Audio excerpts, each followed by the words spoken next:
From Kansas State University, this is Agriculture Today. Eric Atkinson here. And during our first half hour today, K-State's Ed Brokesh will look at several aspects of biodiesel production that will be addressed at a special biodiesel workshop that K-State will conduct in January in Topeka.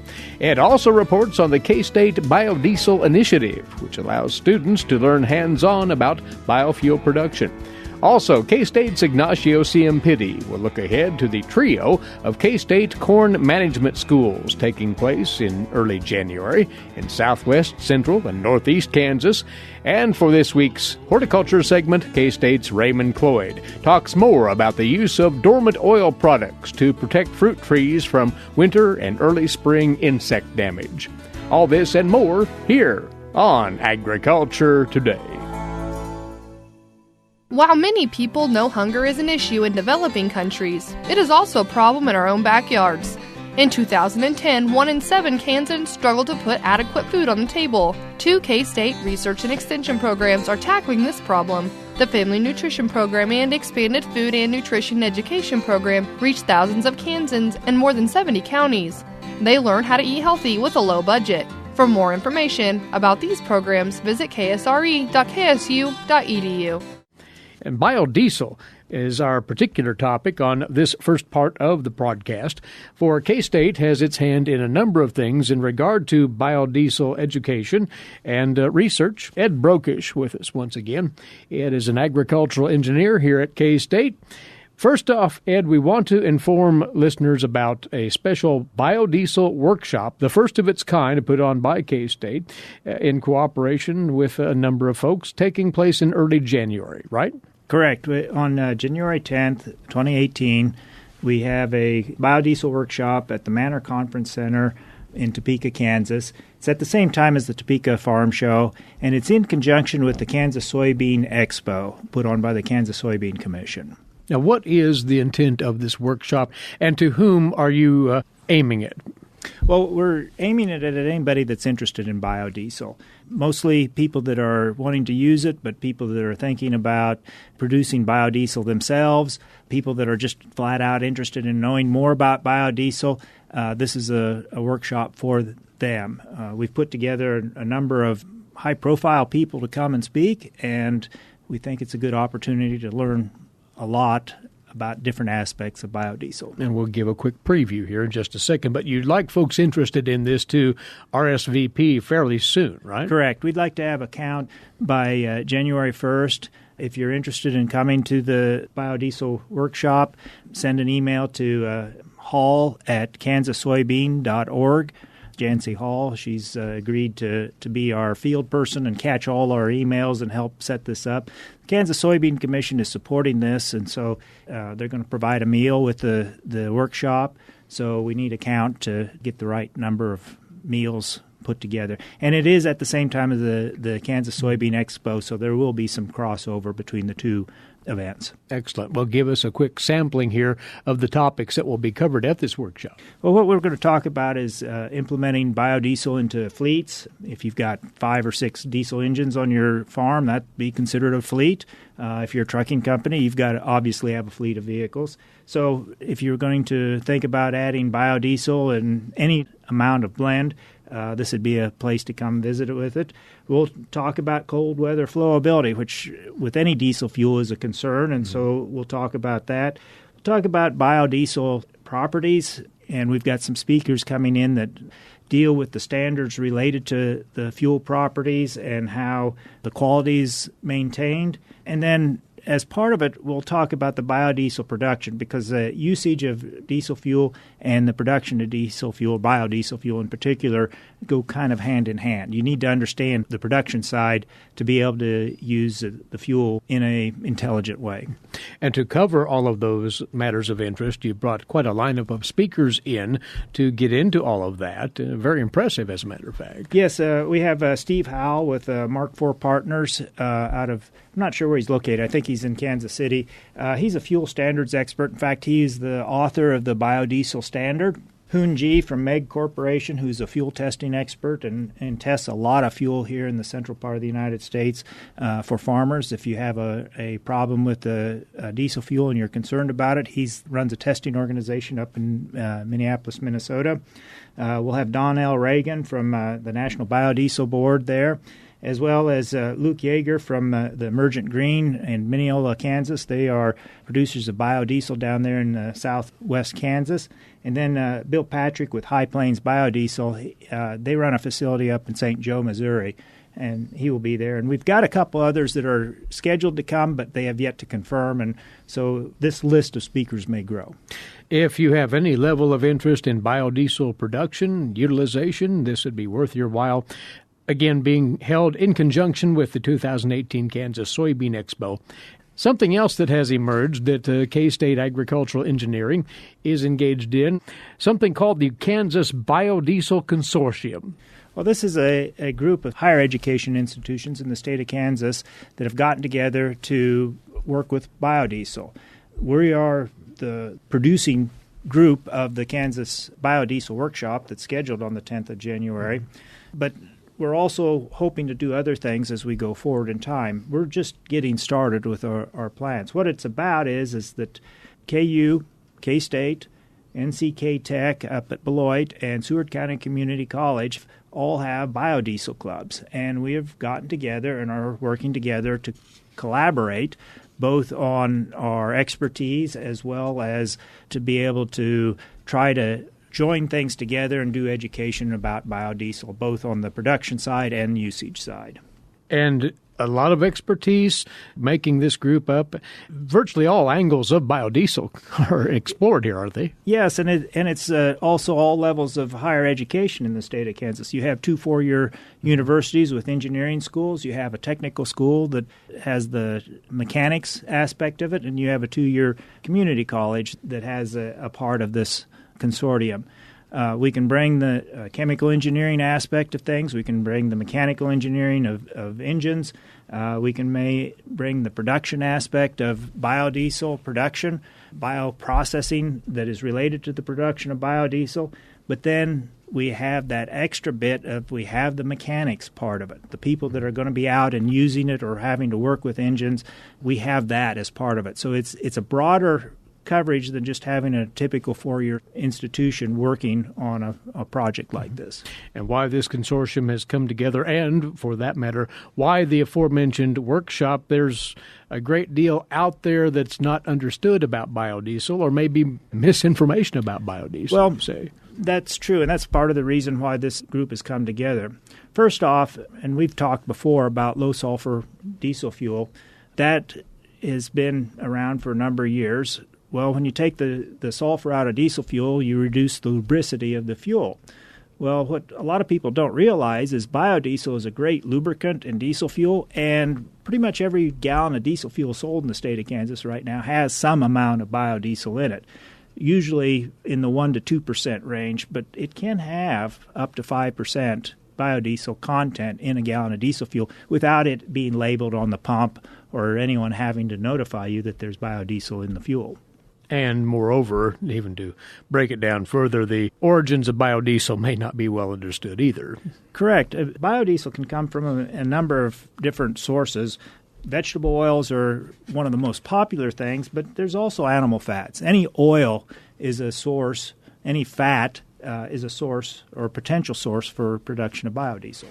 For example, soybeans, they're a big part of production agriculture, a big part of livestock rations. You crush the beans to create soybean meal. As part of that process, you have an oil byproduct. What do you do with it? Well, one good usage of that oil is to create biodiesel of it and feed it back into your tractors to produce more soybeans. And something else that folks might not be aware of, that biodiesel actually is held to, you say, a higher quality standard than conventional diesel? Correct. And if we talked earlier about Steve Hall with Mark IV Partners. A number of years ago, as biodiesel was starting to come on the market, there was a lot of resistance because fuel retailers were concerned about the quality of the fuel. Obviously, if you've got a large tractor, it's very expensive. You don't want to put a poor quality fuel in it and run the risk of damaging your tractor. So to sell biodiesel, the biodiesel organizations, NBB and others, have gotten together and wrote a standard through ASTM that is quite stringent for the production of biodiesel, or what can be called biodiesel and what can be put in fuels and be utilized. And this standard is even tighter than the typical diesel fuel standards that petrodiesel that you buy from the refineries is held to. The biodiesel standard is so much more stringent that now the petrodiesel people are looking at that standard and they are going to copy it and make the petrodiesel standard as stringent as the biodiesel standard. Interesting. As far as the actual blend that we usually see in biodiesel, what is the breakout there, if you will? Well, typically, B20 is the most common blend. It has the same performance, almost the same performance and properties as number 2 diesel. It has virtually the same cloud point as number 2 diesel fuel. The engine performance is about the same as number 2 diesel. You can utilize B100 in any diesel engine, and it will run fine because biodiesel is a diesel fuel.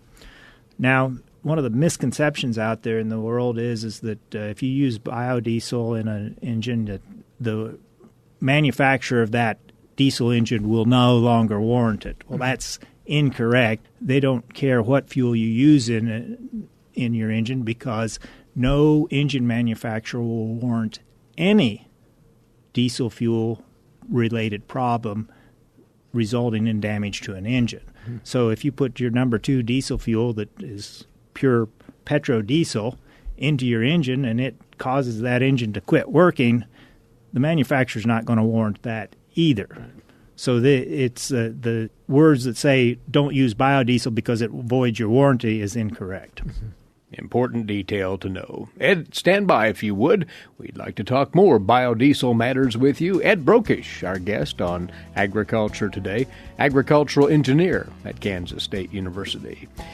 We'll return with more from Ed shortly here on the K-State Radio Network. Legal and financial concerns surround the day-to-day management of the agricultural industry. Producers, ag creditors, and USDA agencies rely on Kansas Agricultural Mediation Services. If you've received an adverse decision from the USDA or have an ag credit concern, call today 800-321-3276 or visit us online. Kansas Agricultural Mediation Services, exploring options, generating solutions.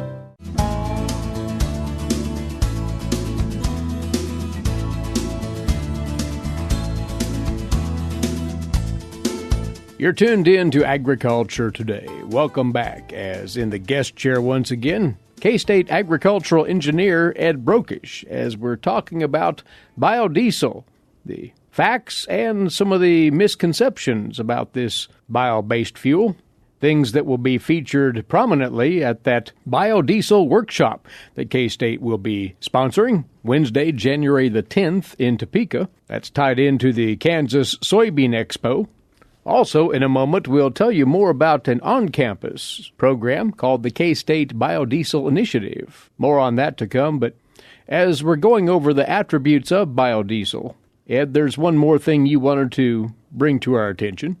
When it comes to the fuel system itself, biodiesel can actually counter a problem that's often seen with conventional diesel.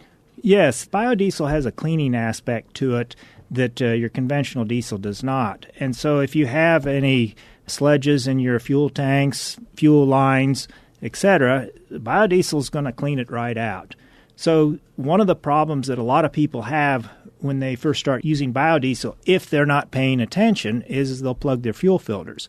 So if you decide that you're going to use biodiesel, what you want to do is the day you start using biodiesel, change your fuel filter, and then continue to change it periodically for the first 6 months. And then after that, your fuel system is going to be sparkling clean, and you can go back to regularly schedule fuel filter changes that you would normally have. We think of conventional diesel fuel as being this perfect fuel. the reality of it is it's kind of a soup full of all sorts of stuff, and there's some nasty stuff in there that can really gunk up a fuel system, and that's why there's fuel filters to begin with. Right. And so biodiesel just makes sure that the system's clean. And so if you're starting to use biodiesel, you want to think about your fuel filters first off. We've covered quite a few facets of biodiesel. All of this, again, will be discussed at some length at this aforementioned workshop, correct, Ed? Correct. We'll talk about these few topics and many, many more at our workshop in January.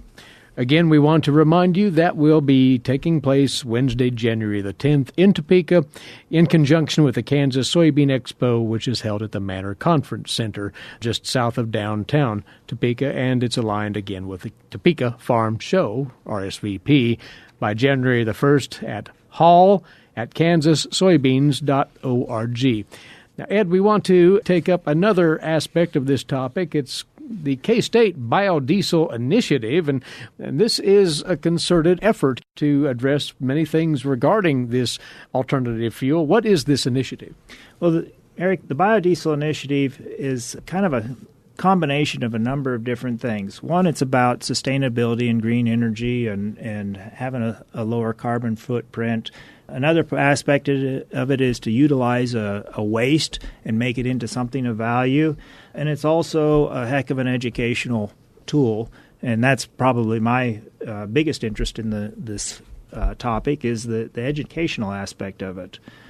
The K-State Biodiesel Initiative was started back about 5 years ago, and if you can remember, we had higher diesel fuel costs at that point in time. There's a concern that we were running out of petro oil. So there's a lot of work being done in alternative energies, which there still continues to be, but this was there's a little bit more focus on it at that point in time. And Ron Model, who was a grain science professor, went to the Kansas Soybean Commission and asked for some funding to start a biodiesel club on the K-State campus, which is now known as the K-State Biodiesel Initiative. And one of the first undertakings of this initiative, well, it was a campus-based effort to, in fact, create biodiesel. What's the background on that? Correct. Well, the main focus of the club is to produce biodiesel. The club goes out and collects waste cooking oil from the various campus dining centers in Derby, Kramer, and at the K-State Union, and brings it back to our little production center on the northeast corner of campus next to Weber Hall, and we convert it into biodiesel. The biodiesel then, our club is co-located with the K-State Recycling Center, and so the biodiesel we produce is then handed over to the K-State Recycling Center to be used to collect recycling on the Kansas State University campus. And that fuels the vehicles that collects the recycled materials, right? Correct. They run a B20 blend in their trucks, and if you're at a K-State football game or basketball game and you see the K-State Recycling truck go by, or you see one of their little side-by-side runaround diesel-powered vehicles, that's running B20 biodiesel. So it's been successful so far, Ed? Yes, we got started about 5 years ago.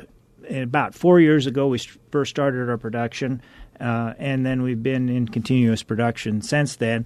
Though in the summertime, our students, usually because they've been involved in this club, get internships, and so summer production tends to be a little less because nobody's in on campus because they're all out doing jobs. Which is a positive aspect of it, to be sure. Well, you have a broad swath of young people who are interested in various dimensions of biodiesel production within this initiative, you say? Correct. We've got about 50 to 80 members that come from a wide variety of majors across the campus, and we're about 50-50 male and female, so it's a very diverse group of people. We have chemical engineers, biosystems engineers, ag engineers, mechanical engineers, industrial engineers. We've got a few business majors. We have some chemistry majors, and, of course, some people from grain science, and I am certain I am probably leaving some major or group that's unnoticed here, and I do apologize if anybody's being left out.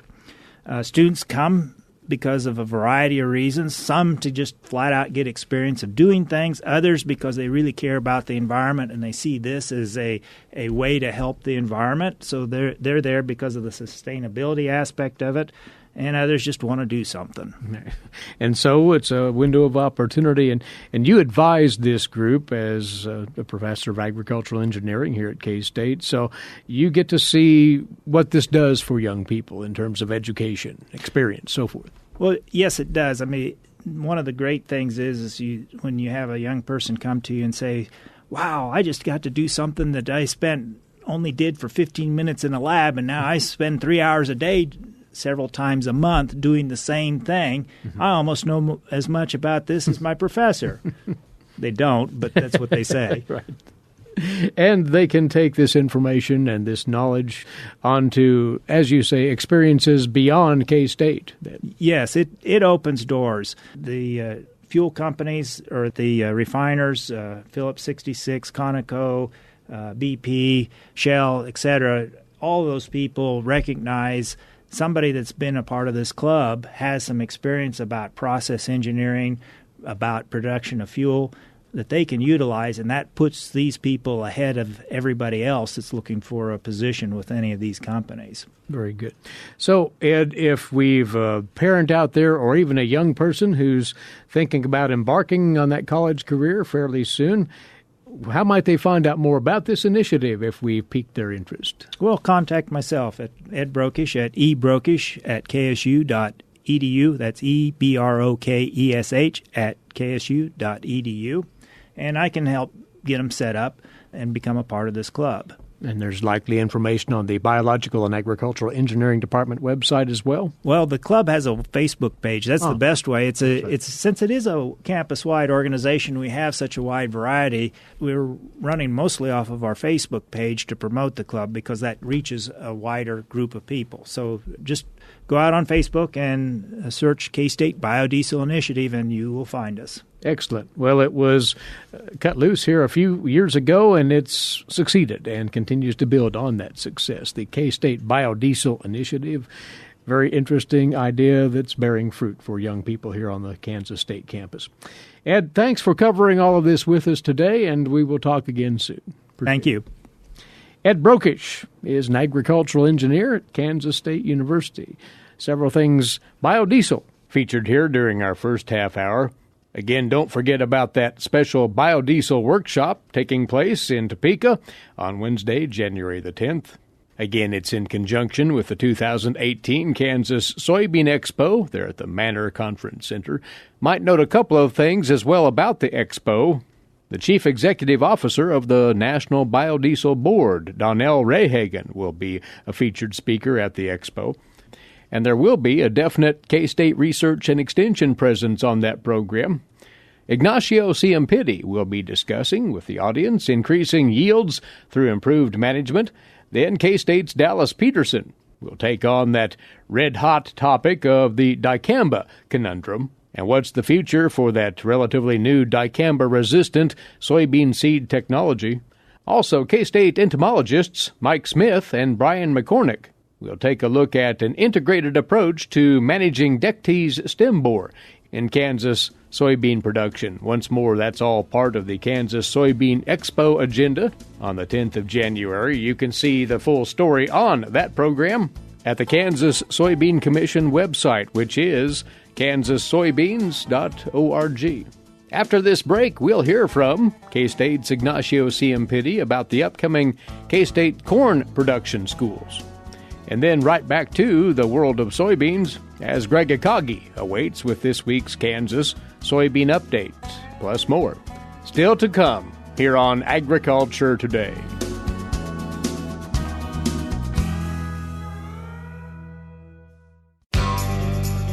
Did you know every Kansas farmer feeds 128 plus people?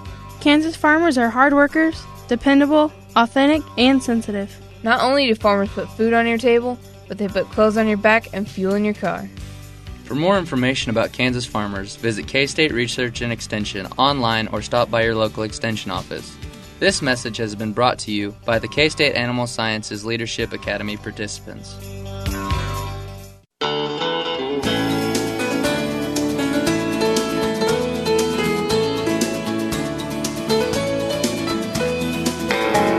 Agriculture Today returns now. Eric Atkinson here. Well, K-State Research and Extension and the Kansas Corn Commission have partnered up to arrange 3 regional 2018 corn management schools the second week of January. Outstanding programs all, as we hear right here from K-State crop production specialist Ignacio Ciampitti. The schools will be very region-specific. One of the first schools, that when we are focusing on Garden City, in that area, we'll be focusing very heavily on topics that are relevant for that specific region. Irrigation is, by any means, that's kind of almost number one on our top list. Dryland, corn production, topics, connected to that. Even some situations of, fertility connected in Southwest. What are the main key kind of issues on nutrient management topics? Weed control is always an issue almost across the entire state, so that will be one of the main topics that I would think we'll probably have in all the schools. But for that Southwest region, I think that main focus is on the irrigation, focus on insect pressure, focus on production problems. And so it will be very regional specific event. And then from there, basically when we have a central Kansas school that will be at Heston, very similar. The idea is on that school we'll be really focusing on topics that they are connected to our central corridor and what are the challenges of producing corn in that dryland environment that is just in between the eastern side of rain, and then sometimes you are going to west, no rain on the other side of the state. It's right on the fence. It's right on the fence. Right. So topics will be very relevant. We have excellent speakers, nutrient management, weed control, production problems. And then in that location specifically, we are inviting some of the farmers that would like to have a tour. Since we will be the ACO factory, so we're inviting some of the farmers that they would like to stay there for the end of the school for a short tour. That will be also a possibility for that specific location. And then we'll close that week with our eastern school that will be located in Leavenworth, with quite different topics because we are looking at more high-yielding corn. We are looking at how really we are maximizing productivity and still maintain that profitability and make sure that we are using our inputs the most efficient as possible. So many of the topics are high-yielding corn production. We still will have a disease topic. As I mentioned before, weed control is a topic that it will be relevant in all the schools. And there are, at each of these schools, some other topics sprinkled in on planter technology, on marketing, on the corn condition progress tools that are out there as well. So a broad array of things, Ignacio. Yes, and that's excellent. That you were emphasizing this specific point. Some of these schools will have just one specific key topic that it will be quite unique. We'll be emphasizing, planter technology at the ACO location at Heston, and then we'll be emphasizing corn usable tools, at the Garden City location, and then we'll be moving from there more to the corn marketing in many of our locations, but also at the Leavenworth Eastern School. And you would like to have producers pre-register for whichever of the 3 corn schools is in their proximity that they'd like to attend, right? Yes, we really need to emphasize that because these schools are free to attend. Lunch is provided. The schools are really very well supported by our friends from Kansas Corn. And the beauty about those schools, I think that every year we have new topics, we have new conversations. And many times we are looking for trying to really increase that communication, a two-way communication between farmers and our specialists across the state. And one final point on the corn management schools for certified crop advisors who would like to build up their credits for certification, why this is a great way to go about that, you say. Yeah, we haven't applied for all certified crop advisor credits and also for pesticide commercial applicator credits. So those credits will be provided at all the schools. K-State's Ignacio Ciampitti, the 2018 Kansas Corn Management Schools, co-sponsored by K-State Research and Extension and the Kansas Corn Commission, Monday, January the 8th in Heston, Tuesday, January 9th, Garden City, and Thursday, January the 11th in Leavenworth. Contact your local extension office for more information. Next up on Agriculture Today, this week's Kansas soybean update. And with that, as always, Greg Akagi. Greg? Louis Bainbridge, a South Dakota soybean producer and newly elected chair of the United Soybean Board, joins us. One of the important issues, Louis, for the industry and for United Soybean Board is sustainability.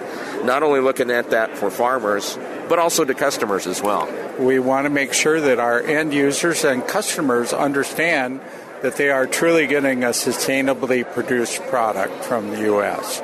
And how do you do that? What are some of the points that you hit with them? We have our protocol that we can attach to shipments overseas and so forth that assures that customer that these soybeans are U.S. produced as well as being sustainably produced. So how do you do that with farmers? What are the message that you give to them? The message we like to tell our farmers is to look at your production practices and try to constantly improve on what you're doing.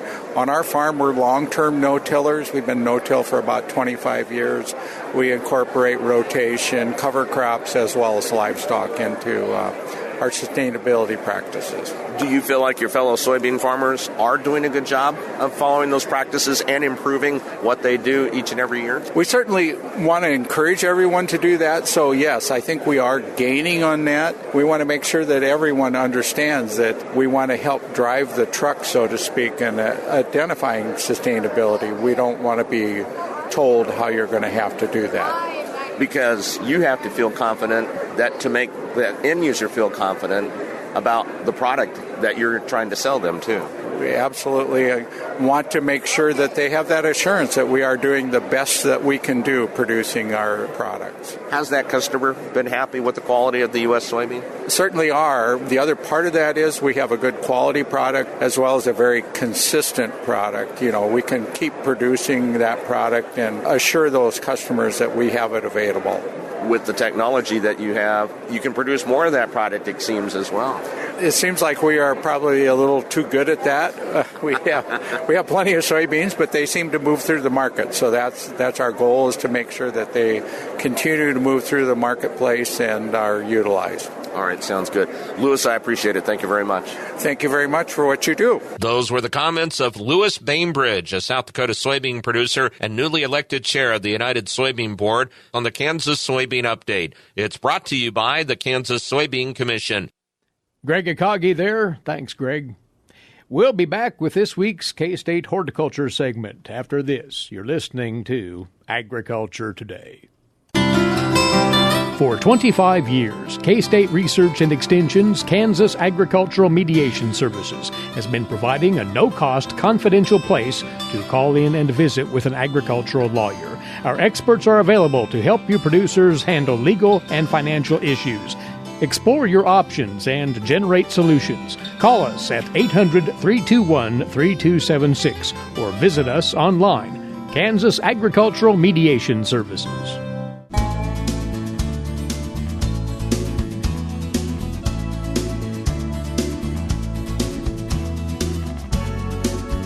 Next up on Agriculture Today, our weekly K-State Horticulture segment. And joining us once again is Raymond Cloyd. He's a horticultural entomologist with K-State Research and Extension. Raymond, something of a grab bag of topics regarding our landscape insects that we'll take up today. We want to talk a bit about the practical use of what are called dormant oils as insect protection for certain trees, especially fruit trees, correct? Absolutely, Eric. I mean, dormant oils are those you do apply during the wintertime when the leaves have fallen off fruit trees, and they're very effective against those insects and mites that overwinter as eggs on the trees. And those would be? Spruce spider mite, many of the mites, scales that will overwinter trees. So that's why fruit tree growers, we recommend making those applications so then the next year they don't deal with a large number of these all at the same time. And one can make these applications anytime now, even though we do have a colder weather pattern in place, correct? Yes. Again, as long as the leaves are off the tree, and the label will state how often you should make the applications. And again, thorough coverage of primarily the bark areas is what's critical, because that's where some of these mites are going, and the scales will overwinter. So again, several applications during the wintertime. Thorough coverage of the trunk or the branches is imperative to maximize the effectiveness of these dormant oils. So you can accomplish this with a dormant oil spray, or do you have to brush apply? What options does one have in application? Most of them, Eric, are spray applications using some type of a high-volume application to saturate the bark in the upper branches if need be. And as far as product selection, there are an assortment out there? Yeah, the main one is called Volk Oil, is the primary one. But again, you want to get the ones for the dormant. Now, you still can apply summer oil like the horticultural oils, which is mineral-based and petroleum-based. But normally it's those heavy oils, we call them, like the Volk oils. And one application will do the trick, it sounds. It depends on the label. It could take 1 to 2 applications. But yeah, it's not like during the growing season, multiple applications. 1 or 2 should be sufficient. But of course, the label will state that. And of course, if we get a lot of sunlight during the wintertime, that could probably degrade the oil and may have to require an additional application. You can monitor that as the tree goes through the winter and note its condition. Mm-hmm. But the payoff comes in the spring. You will realize a considerable reduction in insect pressure on those trees. You should, from the scales, the certain ones that will overwinter on the tree, and also the spider mites too. Yeah. Products are available at your local garden centers, dormant oils for fruit tree treatment. Check those out, read the label, and put those to use if you've a fruit tree that needs protecting from those early season insects in the springtime. We have been tracking and keeping folks in the know about various nuisance pests that are entering the home or already have, as the weather has, in fact, turned colder. Have we any additions to that list, Raymond? I think, Eric, that we covered the Asian ladybird beetle, the box elder bug, the elm leaf beetle adult, ants, crickets, they're coming in. And many of these won't last very long because the humidity tends to drop in the house. And that low humidity, most of those insects will not survive. But the Asian ladybird beetle is one that will survive. It congregates on the south side of the house along windows, in the corners of windows, and just stays immobile pretty much. The best thing is just vacuum them up. Don't squish them or grab them, but just vacuum up and put them outside on a regular basis, and that will alleviate some of those issues because in the springtime they will become more active as they've used up the reserves. During the wintertime, they'll be active and looking again for some aphids to feed upon. And the point being, don't go to the effort of spraying indoors against these. It's not a wise idea for a number of reasons. We really do not recommend the use of total aerosols or foggers in the house, especially for the Asian ladybird beetle or others, because the fact that for bed bugs and fleas, there's a lot of hiding spaces, and those sprays will not get at them. Then there's also the issue about residues on furniture and things like that. So we'd like to not open that Pandora's box and just stick with the vacuuming and cleaning up. Raymond, what we offer up here as we visit always is in the spirit of plant health. So we might make a quick mention of something on the side, if you will, not necessarily directly insect-related, but certainly with respect to plant health. As it's been extraordinarily dry around Kansas, you would recommend that folks water their ornamentals if, in fact, they are drought-stressed. Absolutely, Eric. We haven't seen moisture, I believe. I reckon since mid-October, substantial rainfall. It's very dry out there, and trees going into winter that are water stress are much more susceptible to winter desiccation injury. And then, of course, obviously, in the spring and going in early summer, those wood-boring beetles and insects will start becoming a factor. So it's a good idea if you have trees or shrubs to do some slow drip irrigation or put a hose out there. But if we don't get any moisture, substantial moisture, these plants are going to be stressed going into wintertime, and it's not going to be helpful to them during springtime. And as you're alluding, if you have a plant that is showing signs of desiccation, that can open the door for insect activity to accelerate eventually. Potentially, yes. Anytime a tree is undergoing some type of a stress, whether culture environmental, and we're talking about rainfall environmental, it just exacerbates the potential for wood-boring insects to take advantage of the fact that the tree is stressed and really can't defend itself properly. Yeah. Last thing here, we're going to put the wraps on 2017 very soon, Raymond. So as you look to the new year, any anticipation of early landscape pests that might rear up? Well, if I had a crystal ball, Eric, I'd be giving out advice for $1,000 a minute somewhere. Right. But the bottom line is be preventative. Don't wait for the insects to reach high levels. Aphids can explode and millions of aphids can be produced in a very short period of time. But be preventative and basically implement sanitation and cultural practices. Don't necessarily reach for a pesticide every time. There are other means of dealing with insect or mite pests that are non-pesticide related. But also track what you've had a history of. If you know you have bagworms, be cognizant of that, and be cognizant of the timing of application, coverage of all plant parts, and frequency of application when using pesticides. But again, there are means other than pesticides that should be at least alluded to or checked before you actually do some spraying. Good advice indeed. We will not get together until after the new year gets here, so we'll have you back after 18 checks in. In the meantime, in advance, happy holidays, and thank you, Raymond, for being with us. Eric, it's always a pleasure, and I look forward to working with you and doing this again in 2018. He is Raymond Cloyd, horticultural entomologist with K-State Research and Extension, once more featured on this week's Horticulture segment. And once more, our time is away for today. Thanks for tuning in. We'll return this same time tomorrow. Looking forward to having you along with us again then. Meantime, Eric Atkinson here for Agriculture Today over the K-State Radio Network.